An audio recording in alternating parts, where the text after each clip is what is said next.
Today we're unboxing our Uplift Active aerial rig.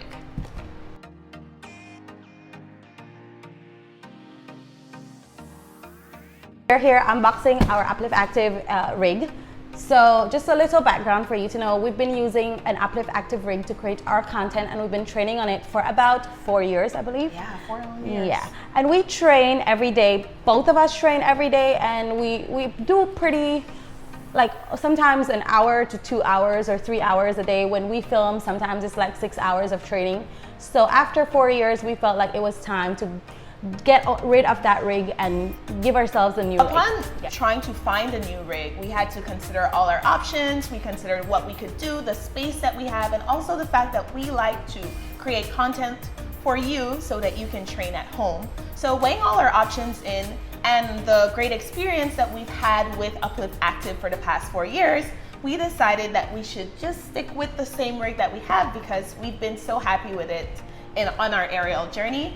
And we were so lucky that Uplift Active actually gifted us this rig. So we want to thank Uplift Active for supporting us on our journey of training at home and creating content for you guys, and also supporting all of us training at home by providing equipment that is suitable to have in our homes. Yeah, because we do find that this is one of the rigs that is the easiest and most accessible for aerialists who want to start training at home, but you're not sure if you want to make like a really big investment, or maybe you don't have enough space. We love that this rig gives you a little bit of flexibility in regards to pricing and also the space that you have for training. Definitely. So today we get to unbox our new one.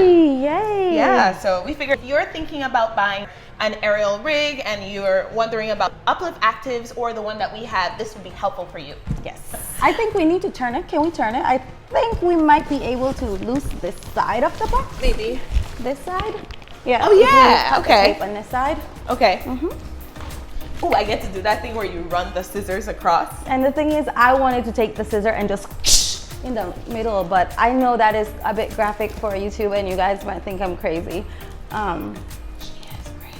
You're absolutely mental. No. Oh, yay! Okay. We've broken the box down. Yes. Oh, we also got a silk, a new set of silks. We'll put these away. We'll talk to you about these later. When you get the rig, it comes with 2 carrying cases, one for the rig itself and one for all of your small little pieces of like hardware and stuff.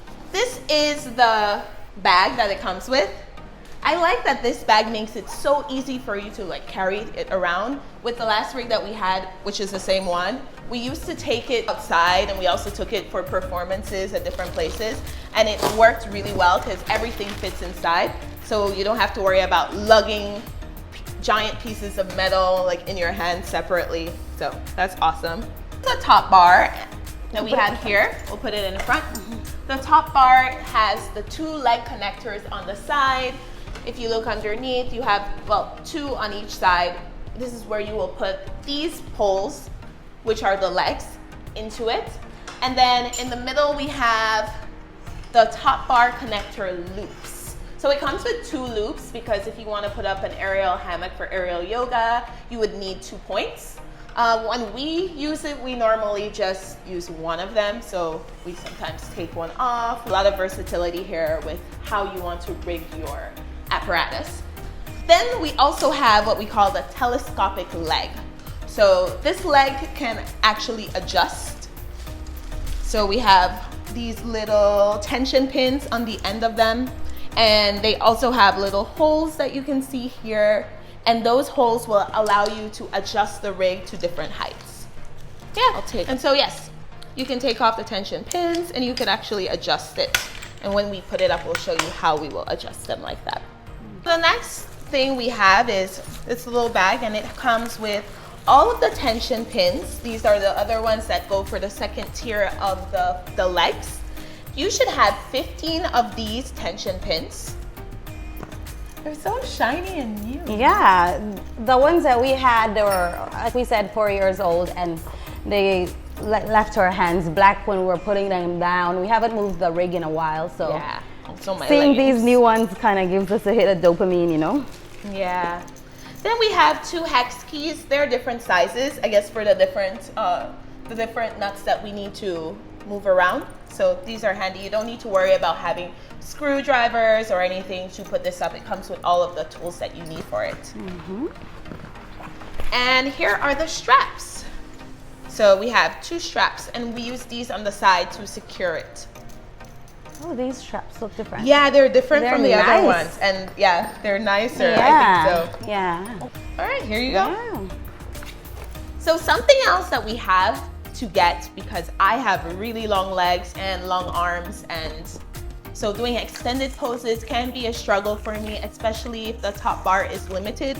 So on our last rig and now on our latest rig, we have a top bar extender. So I'm gonna open this. I think that's what this is. A few moments later.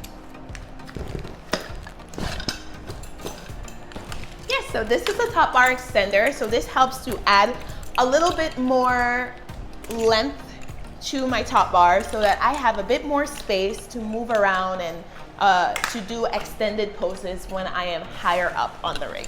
Here's a look at all the equipment that we have.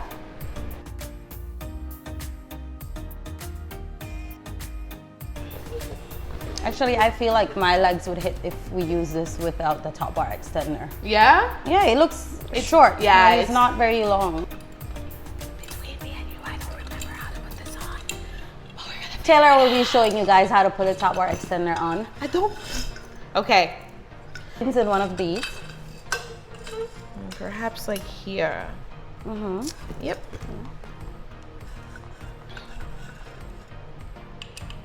Haha! So here you will see that we have this little point right here that hooks the top bar to the side of the top bar. And this extender adds about this length to it. And then this one will still go on top here, right? Yeah. So yeah, about this length gets added onto the top bar. So you have more space to train on top. So first we need to take off the side. You just press on this pin. Can you hold it? And then push down and pull out. Down, all the way down. Yeah. Yeah, it's There a we little go. tricky, but Yeah, just play push around hard. with it. Yeah. It's gonna come out. Yes. Karina And so- always says that she questions my strength whenever we have to do something with this with rig. these pins. Taylor is so strong. And I always look at her in the gym and think, oh, that is my friend. But when it comes to these pins, I'm just a girl, you know. so now she's gonna put it on the top bar itself, the extender. So we put it in here. And it's the same thing, that also has a pin. Yeah. Press the pin. Put it in. Press the pin. Push it in. It rhymes. Until you hit.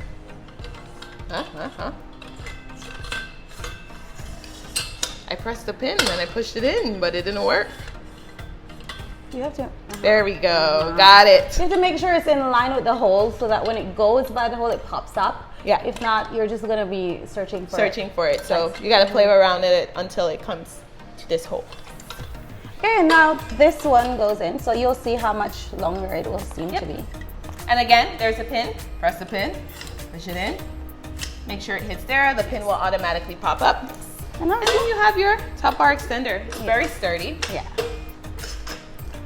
Are we gonna keep both of these on top of it, or will we remove one? We should remove one. So I could take this On one this off side, on this yeah. side. Yeah, because this one is easier to come off. We always find that one of these is harder to remove than the other. Yeah. Like it's tighter. But these, is this one? The thin one, the small one. I think it's Yeah, both. this one helps you to loose it out so that it is easier for you to move around the top bar. And we The small one. put it in again. There we go. Okay, now we gotta move that one to the Yeah. center. Yeah.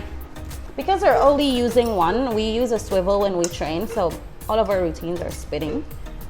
Except when you decide to let us do those crazy Fun hammock routines. dynamic hammock routines. And we don't even do a lot of dynamic stuff. We just move in the hammock.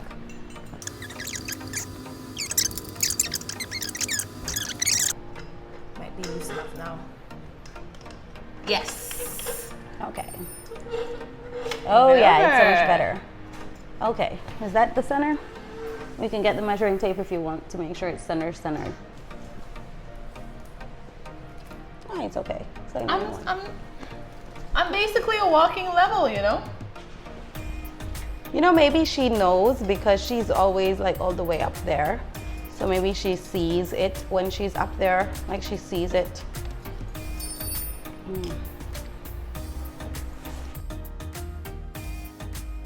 So the legs come with this pin inside of it. And I would recommend that you leave the pin inside of it when you are putting it up, so that when you are putting it higher, it doesn't, say you raise one side, the other side will start lifting up. So just leaving it in until you are ready to adjust the height, it makes it a lot easier. Your tailor. So maybe you can flip it over. Okay. Yep. Take one of the legs, put it into one of these. It goes inside. The one on the top bar is a bit bigger. You're gonna put it in. So there is a point over here where they need to line up. There's one on your leg and one on where you connect the leg. So you'll need to make sure that they line up so that you have a hole, a space, so that you can insert your little pin, into that hole. So making sure they line up well here. Are they lined up over there? Seems so. You bring it through. I like to hook them from outside to inside and have the pin on the inside. Could just be in my mind, but. And then you just hook it on like that. That is how you connect one of your legs. So now we're gonna start adjusting it to get it to the height that we want. We've already secured the lower part of the legs with our hooks at the bottom, but now we're going to adjust the top first before we go back and adjust the lower part. So before we start adjusting the top, we pulled out the lower part of the leg just a little bit so we can have a little space on top here so that we can put the pin through this hole. So we've adjusted it to about one of the holes, so the second hole, I guess. After we're done there, then we should have enough space so that when we lift the higher part of the leg out and we have this hole, it is completely free and there's not a section of the lower part of the leg blocking us from inserting our pin into this hole. So now that we have our hole free, we put it on the lowest hole. So we're gonna go ahead and adjust it and make sure that they're in line. And then once again, I take my pin, I insert from outside to inside. So I bring it and it comes all the way through to the other side. And then I just hook it in. That's how we put one of the legs up. It's a lot easier having two people for this because I'm able to hold the leg that is already adjusted while Karina can work on the other one and vice versa.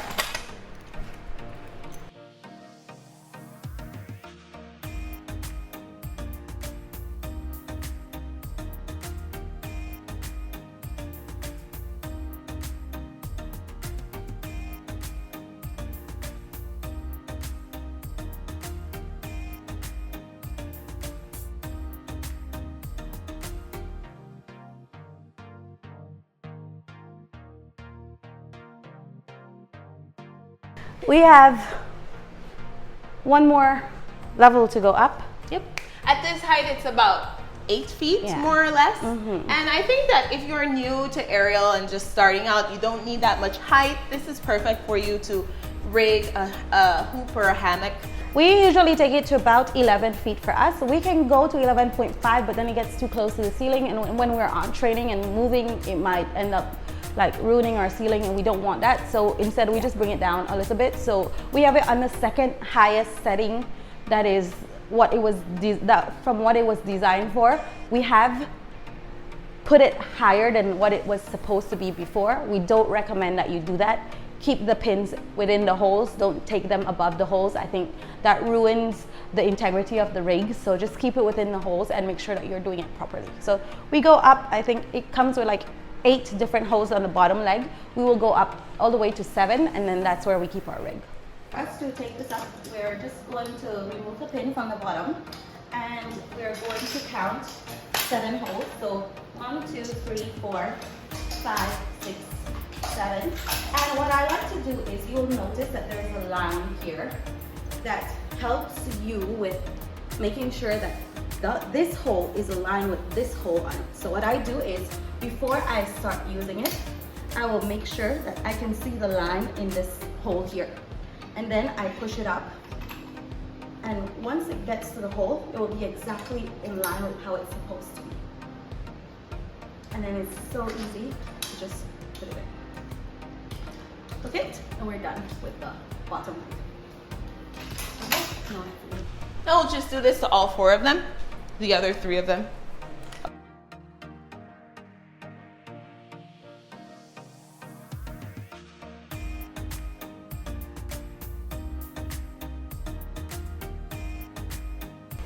Okay. It's as high as it's supposed to be. Yeah. Okay, so now we just move it back in place where we want it to be, and we can adjust the straps. Add the straps to it later. So you can see that even after we've set up the rig, we are left with 4 extra pins. I believe these are just extra pins if in case you misplace them, especially if you're moving them around. So you do have some extra pins to keep.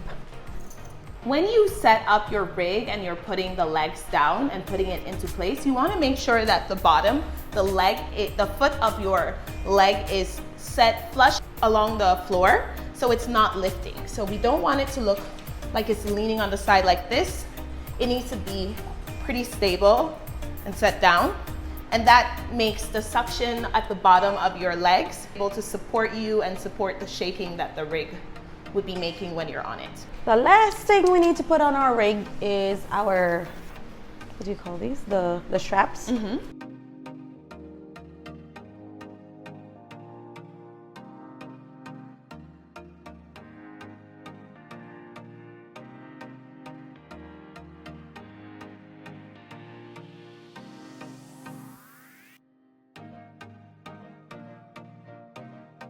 Now we have a new rig! Yay! I'm so happy that we're finished with putting it up. So excited to get on it, and how nice and shiny and new it looks. Yes.